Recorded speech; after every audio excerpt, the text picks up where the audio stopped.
Bismillahirrahmanirrahim. Assalamualaikum warahmatullahi wabarakatuh. Para pangjejer sareng para pamilon anu kusim kuring dipihormat, langkung ti payun hay urang panjatkeun puji sinareng syukur ka Gusti Allah Subhanahu wa taala anu tos maparing kanikmatan ka urang sadaya supados tiasa kempel dina ieu acara dina kaayaan sehat walafiat. Teu hilap mugia sholawat salamina kacurah limpahkeun ka junjungan urang sadaya Nabi Muhammad sallallahu alaihi wasallam, ka para kulawargina, ka para sahabatna, sareng ka urang sadaya salaku umatna di akhir zaman. Amin ya robbal alamin. Tepangkeun wastapun Rospital Nurlayli, sim kuring yang gempancen janten panumbu catur dina ieu kasempetan. Teu hilap ngahaturkeun nuhun ka para pangjejer sareng ka para pamilon anu tos baris ngahadiran ieu kepelan kanggo medar sareng ngadiskusikeun ngeunaan teknologi pikeun pamekaran diri. Sangkan tenyong engkolong kana waktos, hayu urang buka ieu acara ku paosan basmalah. Bismillahirrahmanirrahim. Para pangjejer sareng para pamilon anu kusim kuring dipihormat, langkung sae upama sim kuring seja nepangkeun para pangjejer anu bade ngadugikeun ka mandangna. Anu kahiji nyaeta Bu Esti, Magister Psikologi, anu asalna ti Majalengka, Bogor Kaping 16 Mei 1878. Matena nyaeta Guru Bimbingan Konseling di SMA Negeri 1 Majalengka.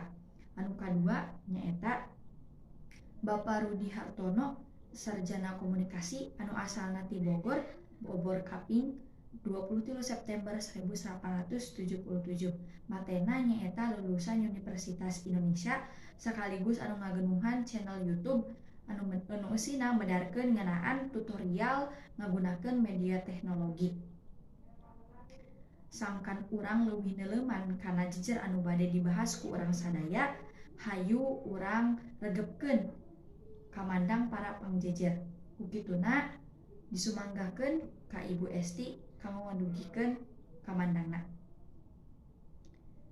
Hatur nuhun ka Ibu Esti anu tos ngadugikeun kamandangna. Sae kacida rupina anu didugikeunana.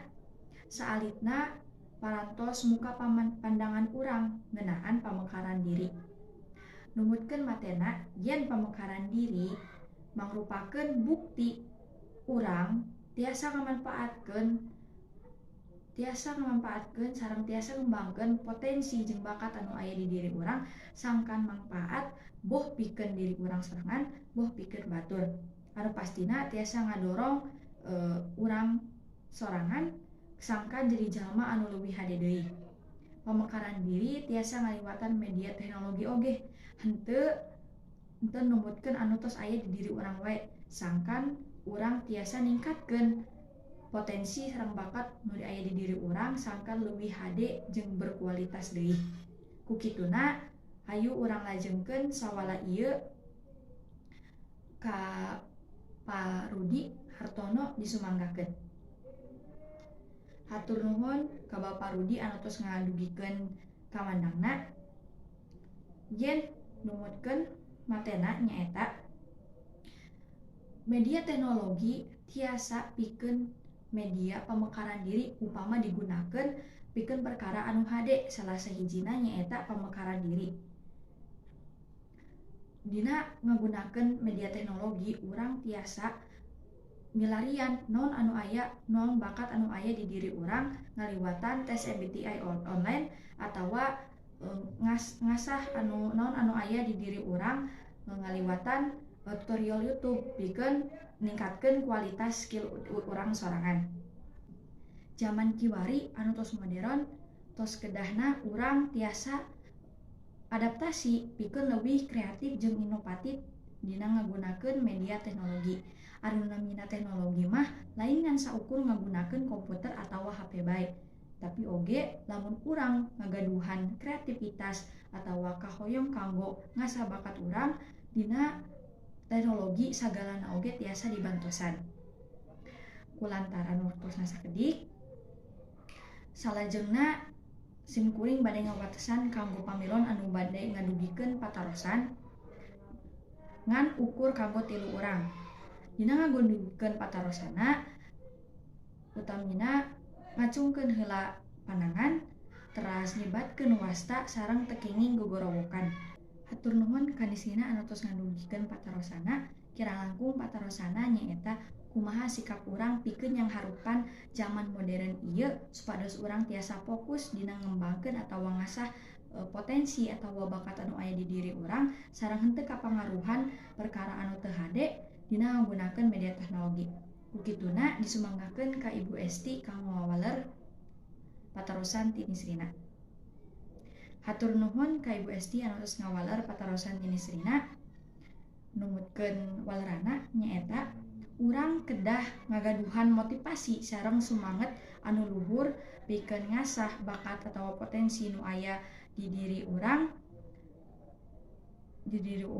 sangkan leuwih hade deui, sangkan leuwih berkualitas deui, sapertos ngilingan tes MBTI online atawa majangkeun bakat anu aya di diri urang dina media sosial. Kukituna urang atos nerapkeun pikeun ngagunakeun media teknologi sangkan urang fokus ngembangkeun bakat anu aya di diri urang. Hatur nuhun ka Ibu Esti anu tos ngawaler patarosan ti Nisrina. Anu eusi walerana nyaeta urang kudu ngagaduhan motivasi sareng sumangat anu luhur pikeun diajar dina ngasah bakat atawa potensi nu aya di diri urang ngaliwatan media teknologi. Urang tiasa majangkeun bakat ngaliwatan media sosial atawa ngamanfaatkeun media teknologi pikeun ngasah soft skill jeung sajabana. Kukituna urang tiasa fokus dina ngasah bakat atau potensi nu aya dina diri urang ku cara anu leuwih hade.